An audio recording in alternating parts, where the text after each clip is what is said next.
পিকনিকের দিন আমরা দেখো টিফিনের ব্যবস্থা করে ফেলেছিলাম অলরেডি। আর সকালের টিফিনে ছিল ব্রেড, একটা করে জয়নগরের মোয়া, একটা করে কেক আর কলা। তো সবাই মিলে টিফিন করে নেওয়ার পর এদিকে একটু বক্স লাগিয়ে দিয়ে দেওয়া হয়েছিল আর কি, সবাই মিলে ডান্স করার জন্য।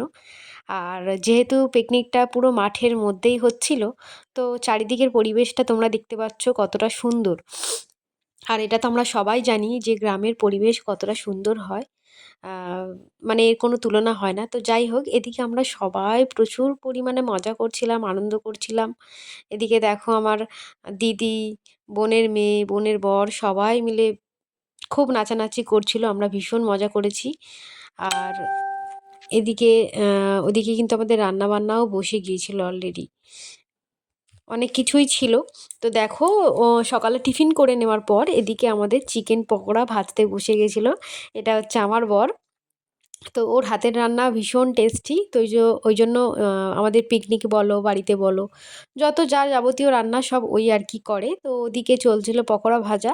আর এটা তো অনেক আগেই বানিয়েছিলাম, তো মিক্স করে দিলাম যাতে তোমাদের দেখতে বুঝতে সুবিধা হয়। আর এদিকে তোমরা তো জানো, একটা পিকনিক হলে বা কিছু হলেও সবাই মিলে একসাথে হলে ঝগড়া হয়। তো আমাদের মধ্যেও সেটাই চলছিল। দেখো, আমরা প্রচুর পরিমাণে মজা করছিলাম। আর এদিকে আমাদের মধ্যে কিন্তু মনে মনে ঝগড়াও বেশ একটু লেগে গেছিলো। যে বলা হচ্ছিল কে আগে এসছে কে পরে এসছে, এত দেরি করে এসছিস কেন, এই সব নিয়ে একটা ঝগড়া শুরু হয়ে গেছিলো। আর ওদিকে আমরা বেশ নাচানাচি করছিলাম, দারুণ এনজয় করেছি আর কি।